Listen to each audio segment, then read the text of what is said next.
A retired woman shocked everyone when she traded her entire pension for a crumbling schoolhouse in a deserted ghost town, never imagining what was hidden beneath its broken floors. What she uncovered would silence the laughter, reveal a long-buried secret, and change her life forever. Subscribe for more powerful stories and tell us in the comments where you're watching from. Margaret Collins, a 67-year-old retired school librarian from rural Montana, shocked everyone she knew when she made a decision that seemed not just reckless, but completely insane. After decades of carefully saving every dollar, she liquidated her entire pension fund, the safety net meant to carry her through the rest of her life. But instead of choosing comfort, she chose uncertainty. She bought a crumbling, long-abandoned schoolhouse in the middle of a forgotten desert ghost town called Red Hollow, miles away from civilization. Her children were furious. Her friends whispered behind her back. Financial advisors warned her she was making the biggest mistake of her life. "You're throwing everything away," they said. And maybe, from the outside, it looked exactly like that.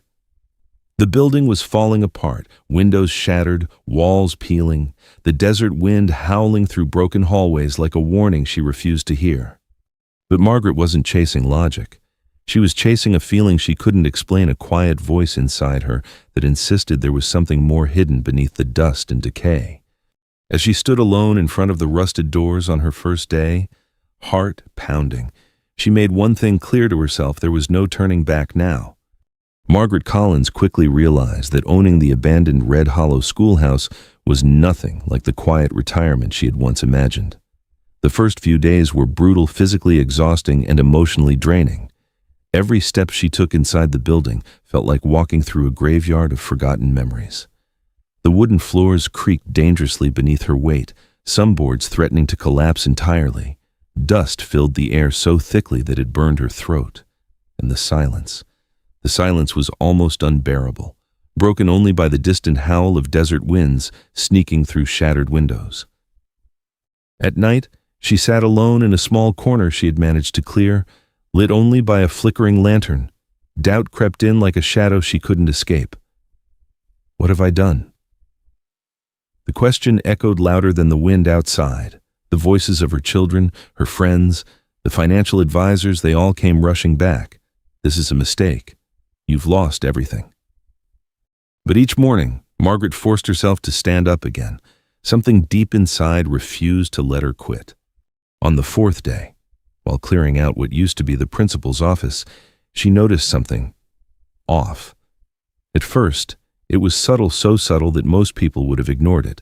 The room itself was in worse condition than the others. Papers had long since disintegrated into dust, and rusted filing cabinets leaned against the walls like tired sentinels. But it wasn't the decay that caught her attention. It was the floor. Margaret stepped carefully across the room, her boots crunching softly over debris. Then she paused. One section of the wooden floor sounded different. Hollow. She froze.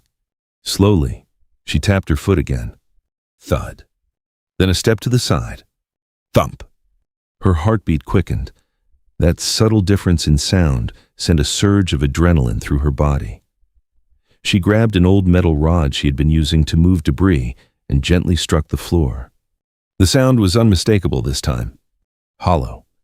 Her breath caught in her throat. Why would this be hollow, she whispered to herself. It didn't make sense. This wasn't just decay, this was intentional. For a moment, fear crept in. What if the floor collapsed? What if something dangerous was beneath it out here, miles from help? Even a small injury could be catastrophic. She hesitated. This was the moment. The moment where logic told her to stop, and instinct told her to keep going. Margaret tightened her grip on the metal rod. I didn't come all this way to walk away now, she muttered. With careful precision, she began clearing away the debris covering that section of the floor. Each movement was slow, deliberate. Sweat dripped down her face despite the dry desert air. The deeper she uncovered the wood, the more unnatural it looked. The planks were arranged differently, too clean, too deliberate compared to the surrounding decay. This wasn't random. Someone had built this, and someone had hidden it. Her hands trembled slightly as she wedged the metal rod between two boards and applied pressure. The wood groaned in protest. Nothing. She adjusted her position and tried again, harder this time. Crack! The sound echoed through the empty building, sharp and final. Margaret froze, her heart pounding so loudly she could barely hear anything else. She glanced around instinctively, as if expecting someone or something to respond. But there was only silence. Slowly, she pried up the loosened plank. A rush of cold air escaped from below, brushing against her face like a breath from another time. Margaret leaned closer, her hands shaking now not from fear, but from anticipation. Beneath the floor was darkness, not just empty space, a void. Her pulse raced as she pulled away another board, then another. Each piece revealed more of what lay hidden below. The opening widened just enough for her to kneel and peer inside. At first, she saw nothing, just shadows swallowing everything in sight. Then shapes, faint, indistinct, but definitely there. Her breath became shallow. Is that? She couldn't finish the sentence. Her mind was racing faster than her thoughts could form. This wasn't part of any renovation plan. This wasn't just an old building anymore. This was something else entirely. Something hidden. Something forgotten. Something that had been waiting silently for nearly a century. And now, after all those years, Margaret Collins was the one standing at the edge of its secret. She didn't know it yet. But this discovery was about to change everything. Margaret Collins stared into the darkness beneath the broken floorboards, her breath shallow, her mind racing faster than she could control. For a long moment, she didn't move. It felt as though time itself had paused, waiting for her next decision. Then, slowly, she reached for her flashlight. Her hands trembled as she clicked it on. A narrow beam of light pierced through the darkness below, cutting across layers of dust that had likely not been disturbed in nearly 100 years. At first, nothing. Just dirt, shadows, silence. Then the light shifted slightly, and everything changed. There were shapes down there. Not random debris, not collapsed wood. Boxes. Perfectly aligned. Stacked. Organized. Margaret's heart slammed against her chest. No way, she whispered, her voice barely audible. This wasn't an accident. This wasn't nature reclaiming space. This was deliberate. Someone had hidden something here, and they had done it carefully. Her pulse quickened as curiosity overpowered fear. She widened the opening just enough to lower herself down. Every movement was cautious, controlled because one wrong step could mean injury. And out here, injury meant danger. The moment her feet touched the ground below, a chill ran through her entire body. The air was colder down here, heavier, like it had been sealed away from the world above. She slowly lifted the flashlight again. The beam swept across the room. Wooden crates, dozens of them. Some stacked waist-high, others lined neatly against the dirt walls. Each one looked aged but intact, sealed tightly as if protecting whatever was inside from time itself. Margaret approached the nearest crate, her footsteps echoing softly in the confined space. Her instincts were screaming now, not with fear, but with something far more powerful. Anticipation. Her fingers brushed against the surface of the wood. It was dry, brittle, but untouched. She swallowed hard. Okay, let's see what you've been hiding. Using the metal rod, she pried at the lid. At first, it resisted like it didn't want to be opened, like it had been waiting, guarding its secret. Then, crack! The seal broke. The sound echoed through the underground chamber, sharp and final. Margaret froze for a split second, her heart pounding so loudly it drowned out everything else. Then slowly, she lifted the lid. Dust rose into the air as the crate opened, catching the beam of her flashlight like glittering particles of time itself.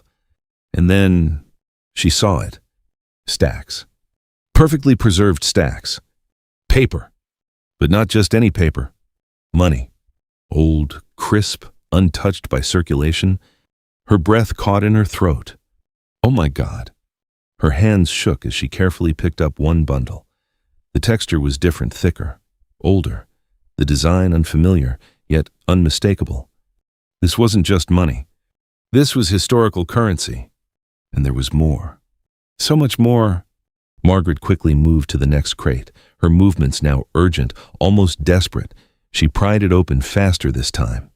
Inside books, old educational materials, documents, ledgers, handwritten records, some stamped with dates so old they made her head spin. This wasn't just hidden wealth. This was a time capsule, a forgotten piece of history buried beneath a place the world had abandoned. Her mind struggled to process what she was seeing. How long has this been here? Who hid it? Why was it never retrieved? Each question only deepened the mystery. Margaret stepped back, turning slowly as the flashlight revealed more crates in every direction. Dozens, possibly hundreds. The scale of it was overwhelming. This wasn't luck anymore. This was something bigger, something unbelievable. Tears welled up in her eyes, not just from shock, but from the crushing realization of what this meant. All those voices that had doubted her. All the laughter. All the warnings. They echoed in her mind again, but this time, they sounded different. Smaller. Weaker.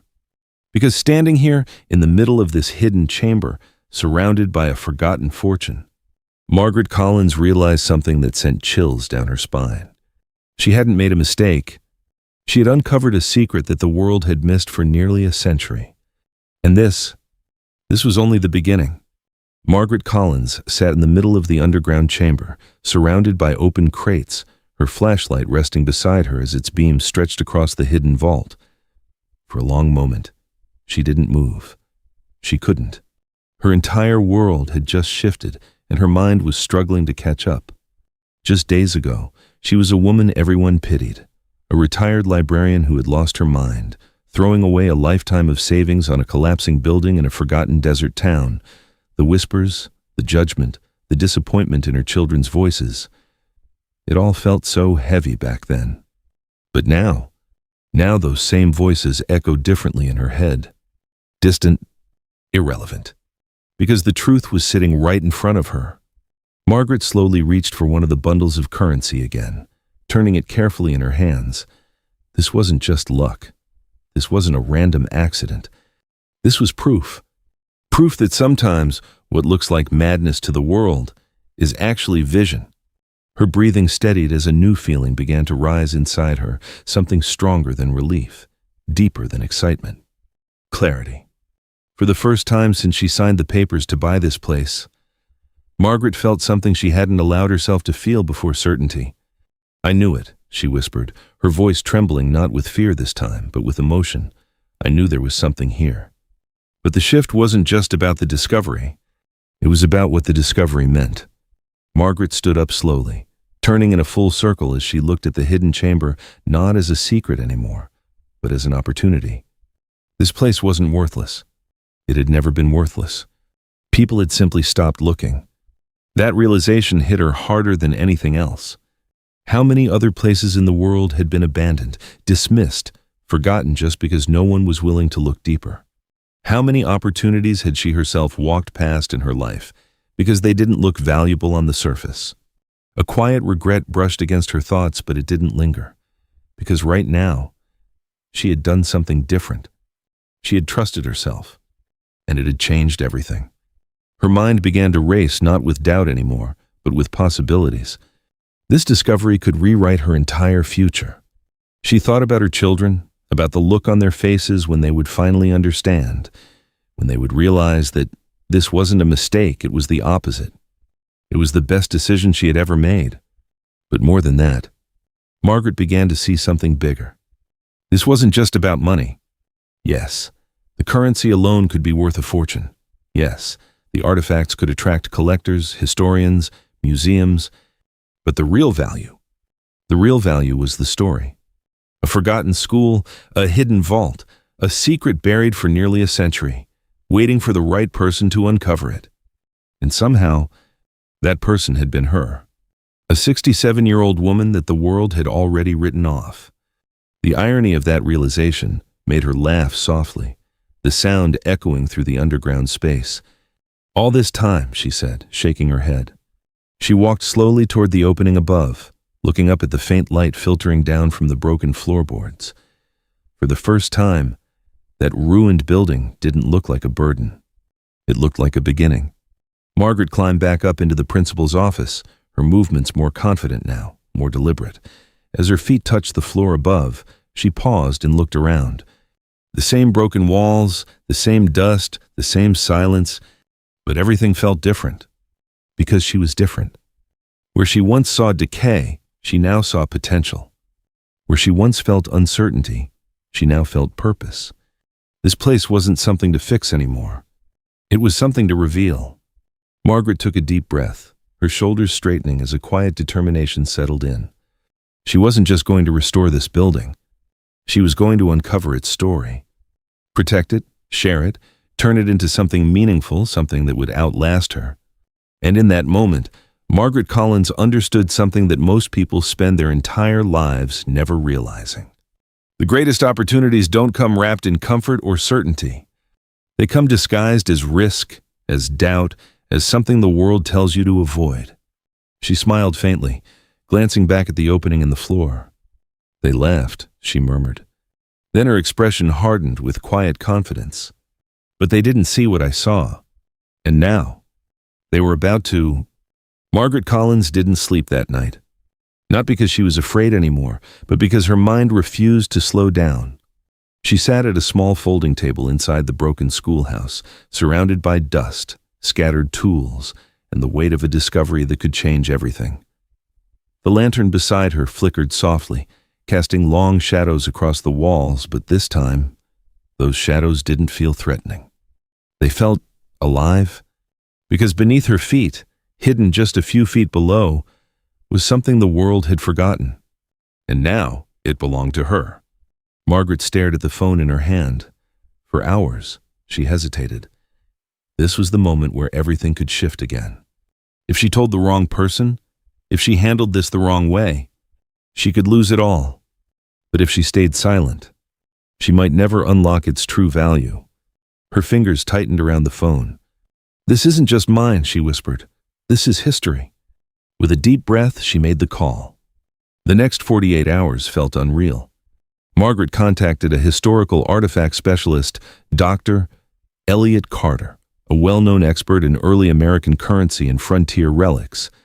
At first, he was skeptical. Stories like this didn't happen in real life, not anymore. But when Margaret turned on the video call and slowly lowered her camera into the underground vault, everything changed. There was a long silence on the other end. Then, "My God, Doctor?" Carter leaned closer to the screen, his expression shifting from curiosity to disbelief. "Margaret, do you understand what you're looking at?" She swallowed. "Not exactly." He exhaled slowly, shaking his head. "That's late 19th century frontier currency, and it's in near-perfect condition." Margaret's heart began to race again. "That's not all," he continued. "Those crates, those documents, those are educational archives, handwritten records, possibly from one of the earliest settlement school systems in that region." She felt her chest tighten. "Is it valuable?" she asked quietly. There was another pause. Then he looked directly into the camera. "Margaret, this isn't just valuable." He leaned back, almost overwhelmed. "This could easily be worth 6 figures, maybe more, depending on preservation and rarity. 6 figures. The words echoed in her mind like thunder. For a moment, she couldn't speak. All the fear, all the doubt, all the criticism she had endured. It all collapsed in that single moment. But what surprised her most wasn't the number. It was what came after. "Listen carefully. Doctor," Carter said, his tone now serious. "You need to protect this site immediately. This isn't just a find, it's a historical discovery. If word gets out before it's secured, you could have looters, collectors, even legal complications." Margaret nodded slowly, her excitement now mixed with a new kind of pressure. Responsibility. This wasn't just about her anymore. Over the next few days, everything moved fast. Experts were contacted, legal advisors stepped in. The property, once considered worthless, suddenly became the center of attention. Offers began to surface, some from collectors, others from institutions interested in preserving the site. But Margaret hesitated, because now she saw something others didn't. This wasn't just an opportunity to make money. This was a chance to create something lasting. She walked through the broken halls of the schoolhouse again, but this time her steps were steady, confident, purposeful. She imagined the future, not as ruins, but as a restored landmark. A place where people could walk through history, where children could learn, where the story of a forgotten town and a hidden treasure could live on. Margaret stopped in the doorway of the principal's office, glancing down at the opening in the floor. Just days ago, this place had been her biggest risk. Now, it was her greatest opportunity. But more importantly, it was her legacy. She smiled softly, a quiet determination settling in her eyes. "I didn't come here just to find something," she said under her breath. "I came here to build something." And for the first time in years, her future didn't feel uncertain anymore. It felt limitless. Margaret Collins stood outside the Red Hollow schoolhouse as the early morning sun rose over the desert, casting golden light across the once-forgotten building. Just weeks ago, this place had felt like a graveyard of bad decisions. Now, it felt like the beginning of something far greater than she had ever imagined. But the biggest change wasn't the building. It was her. The woman who had arrived here uncertain, burdened by doubt, haunted by the voices of others, was gone. In her place stood someone stronger, someone clearer, someone who had faced the fear of losing everything and come out the other side. At first, the transformation was subtle. It showed in the way she walked, no longer hesitant, no longer second-guessing every step. It showed in the way she spoke on the phone with experts, lawyers, and historians, her voice steady, confident, grounded. But the real change ran deeper than that. Margaret no longer needed validation. Before, every decision had felt like a battle against the expectations of others, her children's concerns, her friends' judgment, the cold logic of financial advisors who saw only numbers, never intuition. Now, none of that held power over her anymore, because she had seen something they hadn't. She had trusted herself, and she had been right. That realization didn't just give her confidence, it gave her freedom. For the first time in her life, Margaret felt completely in control of her own story. Days turned into weeks, and the transformation continued to unfold. The schoolhouse, once silent and abandoned, slowly came alive with activity. Preservation teams arrived. Structural repairs began. Historians documented every artifact with meticulous care. And Margaret, she wasn't standing on the sidelines. She was leading. She walked alongside the experts, asking questions, making decisions, ensuring that every step taken honored the history hidden within those walls. There were moments when things became overwhelming legal complexities, unexpected costs, the pressure of managing something far bigger than she had ever handled before. But this time, she didn't retreat. She leaned in. Each challenge only reinforced what she had already learned. Growth doesn't happen when things are easy. It happens when you refuse to step back when things get hard. One afternoon, as she stood inside the restored principal's office, now cleared of debris and filled with sunlight, Margaret received a call from her daughter, Emily. There was a pause before either of them spoke. Then Emily's voice, softer than before. "Mom, I saw the news." Margaret closed her eyes for a brief moment. The story had spread faster than she expected. "I guess you did," she replied calmly. Another pause. Then something she hadn't heard in a long time. "I'm proud of you." The words hit harder than she anticipated. All the tension, all the doubt between them, it softened in that moment. "Thank you," Margaret said quietly. That call wasn't just reconciliation, it was confirmation. Not that she needed it anymore, but it meant something nonetheless. As the weeks passed, Margaret began to see the full impact of her decision, not just on her own life, but on others.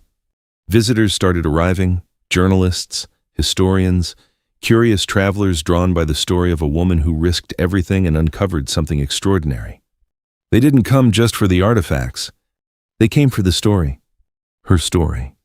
And every time she told it, she noticed something powerful. People weren't just listening, they were connecting. They saw themselves in her fear, in her doubt, in her risk. And more importantly, they saw what was possible on the other side of it. Margaret smiled more these days, not because everything was perfect, but because she understood something she hadn't before. Life didn't reward caution. It rewarded courage. Standing once again at the entrance of the schoolhouse, now partially restored, Margaret took a deep breath. The desert wind still moved through the air, but it no longer sounded like a warning. It sounded like freedom. She looked back at the building, then down at her hands, the same hands that had once trembled with uncertainty, now steady, strong. "I almost walked away," she whispered. But she hadn't, and that had made all the difference. The grand reopening of the Red Hollow Schoolhouse didn't feel like an event. It felt like a full-circle moment. Margaret Collins stood just outside the restored entrance, her hand resting gently on the freshly painted wooden door. The same door that had once been rusted, broken, and barely standing, now stood tall again, strong, preserved, and filled with life. People gathered around her far more than she ever expected. Journalists, historians, local officials, and visitors from across the state had come to witness what many were now calling one of the most remarkable rediscoveries in recent history. But Margaret didn't see headlines. She saw something much simpler. She saw proof. Proof that one decision, one moment of courage could rewrite everything. As she stepped inside, the building no longer echoed with emptiness. Instead, it hummed with quiet energy. Carefully restored classrooms displayed artifacts behind glass. The once hidden currency was now preserved, documented, and protected. Old handwritten records were framed along the walls, telling stories of a time long forgotten. And at the center of it all was her journey. A small exhibit had been created not just about the discovery, but about the woman who refused to walk away when everything told her to. Photos of the building before restoration, footage of the excavation, and a simple plaque that read, "Discovered by Margaret Collins, who believed when no one else did." Margaret paused in front of it, her eyes lingering on those words. For a moment, the noise around her faded. She remembered the fear, the sleepless nights, the overwhelming doubt, the voices that told her she was making the worst mistake of her life. And then, she remembered the moment everything changed. That hollow sound beneath the floor. That first crack of wood. That first glimpse into the darkness. She let out a slow breath, her chest rising and falling as emotion quietly settled in. None of this had been guaranteed. None of it had been safe. But that was exactly what made it matter. A small crowd began to gather as someone asked her to say a few words. Margaret hesitated not out of fear, but because she understood the weight of what she was about to say. She stepped forward, her gaze moving across the faces in front of her. Some curious, some inspired, some searching for something, and she recognized that look, because she had once worn it herself. "I didn't come here because I was brave," she began, her voice calm but steady. A quiet silence fell over the room. "I came here because something inside me refused to be ignored." She paused, letting the words settle. "I was scared, more scared than I've ever been in my life. I knew I could lose everything, and for a while, I thought I would." A few people nodded. They understood that feeling. "But here's what I've learned," she continued, her voice growing stronger. "The biggest risk isn't losing money or failing." She looked around the room, her eyes filled with quiet intensity. "It's walking away from something that might change your life just because it doesn't make sense to anyone else." The room was completely still now. Margaret smiled faintly. "They laughed when I bought this place," she said softly. A few people chuckled, but they weren't wrong to doubt. They just couldn't see what I felt. She gestured gently around her.